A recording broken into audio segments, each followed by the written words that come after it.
Welcome back to our channel. So today we're going to be reading SpongeBob SquarePants, Atlantis SquarePantis.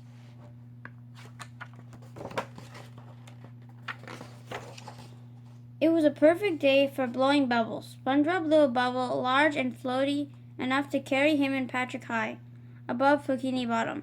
This bubble will break all records, said SpongeBob, but he didn't realize how far they'd gone until much later. The two began to pound on the bubble. "We're never going to get out of here," they cried. The bubble finally coasted down and into a cave, coming to rest against something sharp. It burst, and Patrick and SpongeBob fell to the ground. "What happened?" asked Patrick. "That's what happened," said SpongeBob, pointing to a jagged piece of metal. He got closer and saw that it said Atlantis. "What do you think that means, Pat?"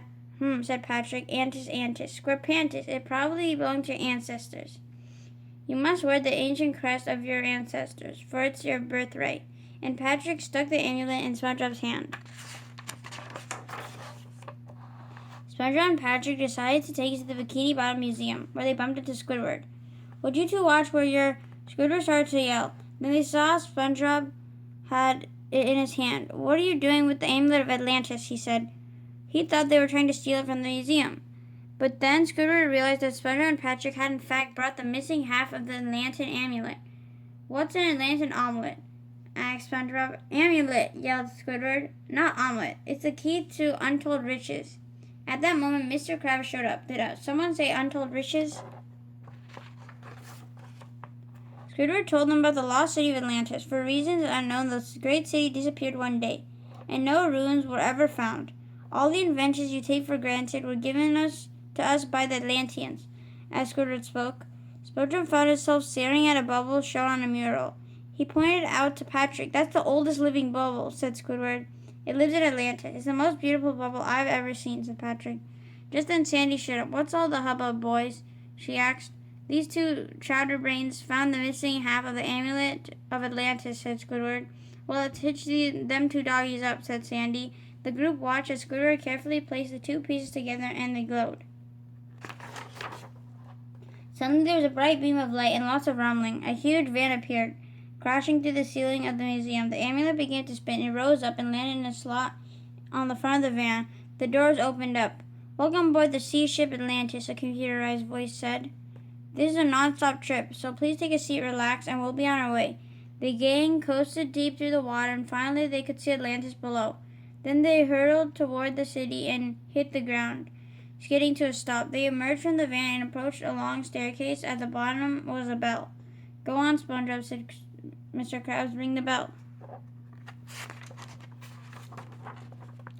SpongeBob rang the bell, and everyone waited nervously as a red carpet rolled down the stairs. "Welcome to Atlantis," a voice announced. "I've been expecting you."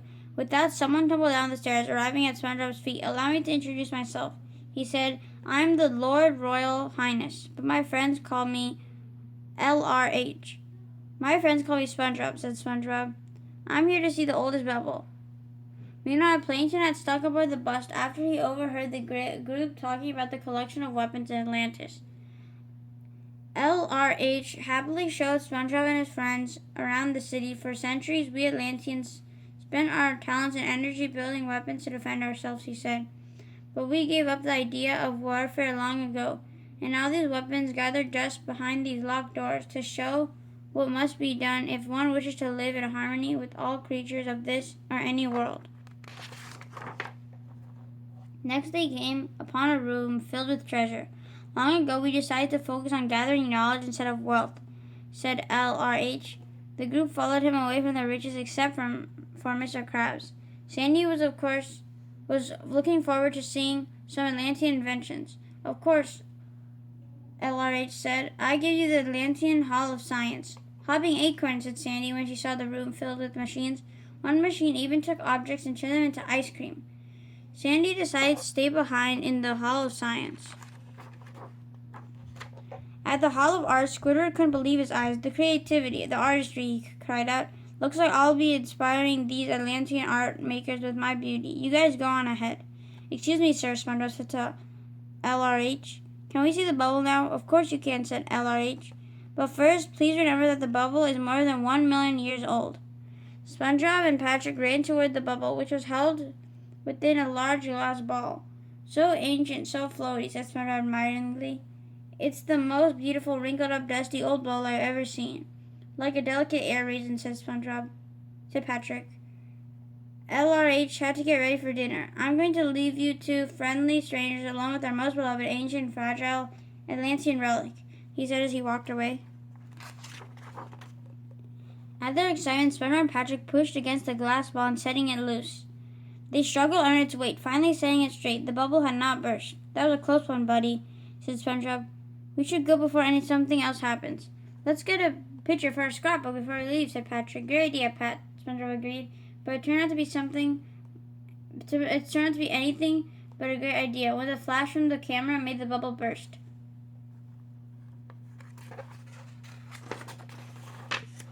SpongeBob and Patrick were panicking when they arrived for dinner.